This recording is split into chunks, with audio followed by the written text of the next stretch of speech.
గారుకి లక్ష్మీ పార్వతి గారు స్టెరాయిడ్స్ ఇచ్చేసి ఈమె చేశారనేది ఈమె మీద ఆరోపణ. మొగుడిని వదిలేసి వచ్చినావా ఈమె తీసుకొచ్చి పిచ్చివాడు మాకండి, పిచ్చివాడు మాక రాజు, నువ్వు ఎందుకు వచ్చావో అర్థమైంది. నువ్వు పిచ్చివాడు వాగితే నీకే నష్టం. మీ ఇంట్లో ఆడవాళ్ళు లేరా? స్టెరాయిడ్స్ ఇచ్చేసి ఈమె చేశారనేది ఈమె మీద ఆరోపణ. మొగుడిని వదిలేసి వచ్చినావా ఈమె తీసుకొచ్చి పిచ్చివాడు రాజు, నువ్వు ఎందుకు వచ్చావో అర్థమైంది. నువ్వు పిచ్చివాడు వాగితే నీకే నష్టం. మీ ఇంట్లో ఆడవాళ్ళు లేరా? ఆయన అడిగిన దాంట్లో తప్పే ఉంది, నాకు అర్థం కావట్లా. ఇప్పుడు మొగుడిని వదిలేసిపోయిన ఆవిని తీసుకొచ్చి మీరు టీవీ డిబేట్లో కూర్చోబెట్టి అసలు మీరు ఏం చెప్పాలనుకుంటున్నారు అనే కదా ఆయన అడిగిన క్వశ్చన్. దాంట్లో తప్పే ఉంది. ఎందుకని సీరియస్ అయిపోతున్నాం కొమ్మినేని? ఈవిడ కొడుకు గురించి మాట్లాడమను. లక్ష్మీ పార్వతికి ఒక కొడుకున్నాడు, ఆయన ఒక డాక్టరు. పేరు అప్రస్తుతంలా కానీ పేరు చెప్పకూడదు, ఎందుకంటే బయటకు వచ్చిన మాట్లాడిన వ్యక్తి కాదు కాబట్టి. ఆయన కొడుకు ఆవిడ కొడుకు గురించి ఎందుకు మాట్లాడుతుంది? ఆవిడ కూడా ఒక సొంత కొడుకు ఉన్నాడుగా. ఇప్పుడు మొగుడిని వదిలేసింది కానీ కొడుకైతే కొడుకే కదండి. మొగుడు కాకుండా పోవచ్చేమో కానీ కొడుకు అలా కాదు కదా. ఏ రోజైనా సరే తన కొడుకు ఇంటికి, తనకు ఒక కొడుకుకి పెళ్ళి అయింది, కొడుకుకి కూడా మళ్ళీ ఒక కొడుకో ఏమో, ఓకేనా? ఎప్పటికి వచ్చి ఏ శుభకార్యానికి కానీ వెళ్ళిందా? కొడుకు పెళ్ళికి కానీ, మనవాడు పుట్టినరోజుకి కానీ, ఏదైనా ఫంక్షన్కి కానీ వెళ్ళిందా? లేదంటే ఎవరైనా పిలిచారా? అందరికీ నమస్తే అండి. యథావిధిగా ఎప్పట్లాగే చంద్రబాబు నాయుడు గారి పైన, లోకేష్ గారి పైన ఏడవడానికి ఉదయాన్నే సాక్షిలో కొమ్మినేని శ్రీనివాసు ఒక డిబేట్ పెట్టాడండి. ఆ డిబేట్లో లక్ష్మీ పార్వతి, కొమ్మినేని శ్రీనివాసు అలాగే ఇంకొక మేధావిని తీసుకొచ్చారు. వీళ్ళ ముగ్గురు కలిసి డిబేట్ ఏంటంటే ఇప్పుడు ప్రస్తుతం జరుగుతున్న మహానాడు గురించి. ఆ రోజుల్లో అలా జరిగింది, ఈ రోజుల్లో ఇలా జరిగింది, రాష్ట్ర ప్రజల గురించి, పరిపాలనా విధానాల గురించి లక్ష్మీ పార్వతి నీతులు చెప్తుంది. ఎవరో ఒక వ్యక్తి, ఆయన పేరు ఏదో రాజుగారంట, చూసాడు ఒళ్ళు అన్నట్టుంది. డైరెక్ట్గా కాలర్స్ని తీసుకుంటారు కదా, లైవ్ జరుగుతున్నప్పుడు కొంతమంది కాలర్స్ని తీసుకుంటారు అనమాట. తీసుకొని వాళ్ళ అభిప్రాయాల్ని అడిగి తెలుసుకుంటారు. వాళ్ళు చెప్పిన దాని ప్రకారం ఆ తర్వాత వాళ్ళ మాటలని ఉద్దేశంగా తీసుకొని, అంటే వాళ్ళు మాట్లాడే విధానాన్ని బట్టి దానిపైన కూడా విశ్లేషణ చేస్తారు. ఈయన మాట్లాడింది కరెక్టా కాదా, సో ఇలా మాట్లాడని చెప్పేసి. అయితే ఒక కాలరు లక్ష్మీ పార్వతిని ఉద్దేశించి మొగుడిని వదిలేసి పోయిన దాంతో, అంటే ఆవిడని తీసుకొచ్చి లైవ్లో కూర్చోబెట్టి మీరు ఏం సందేశం ఇద్దాం అనుకుంటున్నారని మాట్లాడితే ఇమీడియట్గా కట్ చేసేసి అతని మీద సీరియస్ అయిపోతున్నారండి. ఒకసారి వినిపిస్తా చూడండి. ఆడదాని వల్ల రాజు రాజ్యాన్ని కోల్పోయారని నా పాత చరిత్ర సార్. ఎన్టీఆర్ గారు లక్ష్మీ గారు స్టెరాయిడ్స్ ఇచ్చేసి ఈమె చేశారనేది ఈమె మీద ఆరోపణ. మొగుడిని వదిలేసి వచ్చినావా ఈమె తీసుకొచ్చి పిచ్చివాడు రాజు, నువ్వు ఎందుకు వచ్చావో అర్థమైంది. నువ్వు పిచ్చివాడు వాగితే నీకే నష్టం. మీ ఇంట్లో ఆడవాళ్ళు లేరా? ఆయన అడిగిన దాంట్లో తప్పే ఉంది, నాకు అర్థం కావట్లా. ఇప్పుడు మొగుడిని వదిలేసిపోయిన ఆవిని తీసుకొచ్చి మీరు టీవీ డిబేట్లో కూర్చోబెట్టి అసలు మీరు ఏం చెప్పాలనుకుంటున్నారు అనే కదా ఆయన అడిగిన క్వశ్చన్. దాంట్లో తప్పే ఉంది. ఎందుకని సీరియస్ అయిపోతున్నాం కొమ్మినేని? అందులో పిచ్చివాగుడే ఉంది, ఉన్న వాస్తవమే కదా, అవునా? ఆ విషయం ఎవరు చెప్పారు? లక్ష్మీ పార్వతి ముందు భర్త, అసలు భర్త, ముందు భర్త అనే కంటే అసలు భర్త వీరగంధం సుబ్బారావు చెప్పాడు, అవునా? ఏమని చెప్పాడు తన ఇంటర్వ్యూలు చూడు ఒకసారి? నాకు విడాకులు ఇవ్వకుండా వెళ్ళిపోయింది, అవునా? కన్న కొడుకుని కట్టుకున్న మొగుడిని వదిలేసి మేము కథలు రాస్తాం, అది రాస్తాం, ఇది రాస్తాం అని చెప్పేసి పోయిందని ఎవరు చెప్పారు? తన అసలు భర్త చెప్పాడు, అంతే కదా? వాళ్ళు చెప్పిందేనా? ఇందులో నువ్వెందుకు అంత ఫీల్ అయిపోతుంది, నువ్వెందుకు ఫీల్ అయిపోతుంది నాకు అర్థం కావట్లా.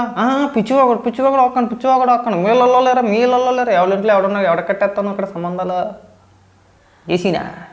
ఇప్పుడు అలా కాదు, లక్ష్మీ పార్వతికి ఆ జబ్బు ఉంది, మీ ఇంట్లో ఉన్న వాళ్ళకి ఆ జబ్బు ఉంటే ఉండొచ్చేమో, మాకు తెలియదు అది, అంతేనా? అడిగిన దానికి సమాధానం చెప్పాలి. నువ్వు ఆవుని తీసుకొచ్చి రాష్ట్ర ప్రజలకి ఏం సందేశం ఇవ్వాలనుకుంటున్నారో, ఏమని? కుటుంబ బంధాల గురించి చెప్పుద్దా, లేదంటే భార్యాభర్తల అనుబంధం గురించి చెప్పుద్దా, ఏం చెప్పుద్దయ్యా? లేదు, ఎవరైనా డబ్బున్న వ్యక్తులు ఎవరైనా బాగా కనబడితే కనుక జీవిత కథలు రాస్తామని చెప్పేసి కన్న కొడుకుని కట్టుకున్న మొగుడిని వదిలేసి వెళ్ళిపోవండి అని చెప్పుద్దా?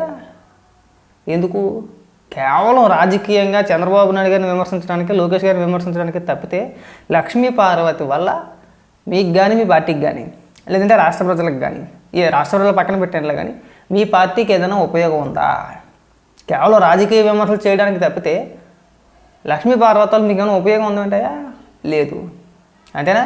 ఇక ఇలాంటి సందర్భాలు వచ్చినప్పుడు మాత్రమే ఈ జయంతులు కానీ వర్ధంతులు కానీ లేదంటే ఇలాంటి మహానాడు కార్యక్రమాలు జరిగేటప్పుడు కానీ లేదంటే చంద్రబాబు నాయుడు గారినో లోకేష్ గారినో విమర్శించాలి, వ్యక్తిగతంగా విమర్శించాలంటే మాత్రం లక్ష్మీ పార్వతిని ఒక పావుగా వాడుకుంటున్నారు తప్పితే లక్ష్మీ పార్వతి మీకన్నా ప్రేమ ఏం కొమ్మినని ఆవిడ చెప్పడం సమాధానం నువ్వెందుకు వెళ్ళిపోతున్నావు అయ్యా? ఆవిడ ఇప్పుడు సమాధానం చెప్పింది, ఆ రోజు ఏం జరిగింది ఏంటి తెలియదుగా.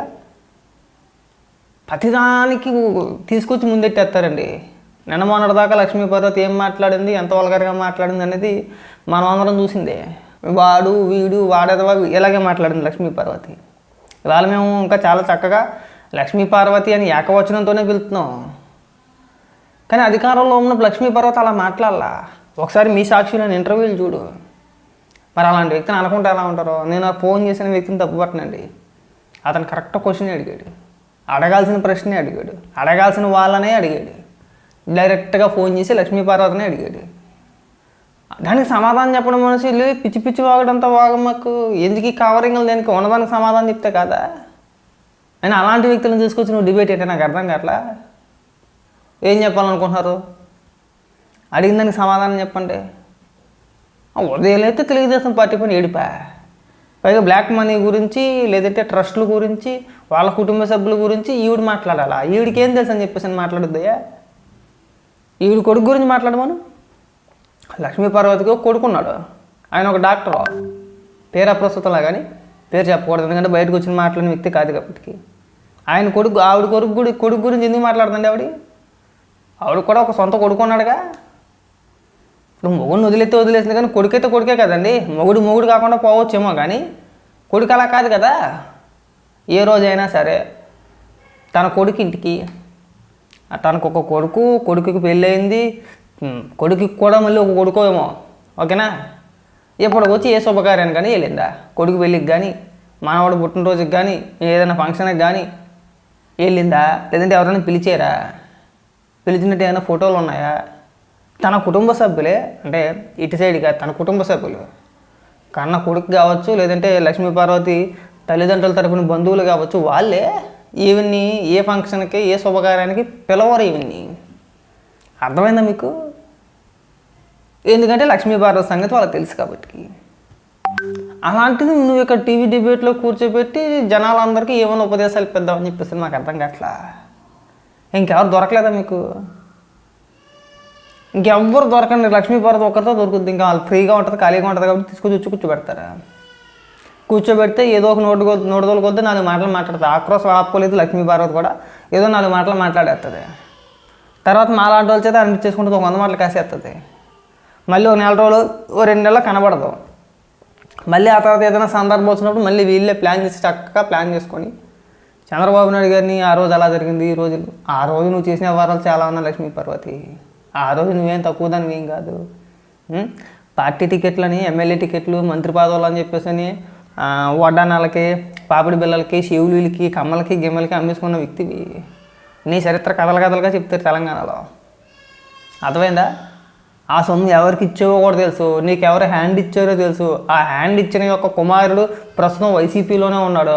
ఆ నేత యొక్క కుమారుడు. కథలుగా చెప్తారు, మామూలుగా చెప్పరు, కథలుగా చెప్తారు. నువ్వు పార్టీని అడ్డం పెట్టుకుని ఎంత దోచేసావు ఏంటి అనేది. ఈ మాటలన్నీ ఎవరో ఏ రోజు బహిరంగ ఎవరో మాట్లాడతారా? మరి ఎందుకు అనవసరంగా నువ్వు ఇక్కడ గింజుకుంటున్నావు అని అడుగుతున్నా. ఇంకెప్పుడు కూడా డిబేట్లోకి వచ్చి ఆ రోజు అలా జరిగిందని చెప్పి స్టార్ట్ చేసేటప్పుడు నువ్వేం చేసావు కూడా చెప్పాలి. మనం ఏం చేసాం, మనం ఎంత నొక్కేసామని కూడా చెప్పాలి కదా. ఆయన పేరు ఏది గుర్తు రావట్లేదు. ఏబిఎన్ డిబేట్లోనూ ఏబిఎన్ ఇంటర్వ్యూలో చెప్పాడు, డైరెక్ట్గా చెప్పాడు, నాకు వడ్డానం చేస్తే నీకు మంత్రి పదవి ఇప్పిస్తానని చెప్పేసి నీ లక్ష్మీ పార్వతి నాకు ఆఫర్ చేసిందని డైరెక్ట్గా ఏబిఎన్ డిబేట్లో చెప్పాడు. ఏం చేయగలిగావు? సమాధానం చెప్పగలిగావా? మీరు అధికారంలో ఉన్నప్పుడే, వైసీపీ అధికారంలో ఉన్నప్పుడే చెప్తే ఏమైనా చేయగలిగారా? మళ్ళీ ఇక్కడికి వచ్చి ఎందుకు పంచమాల కౌరులని చెప్తావు డిబేట్లో కూర్చొని? నేను చాలా మంచిదాన్ని, నేను చాలా అమాయకురాలని, నాకేమీ తెలియదు,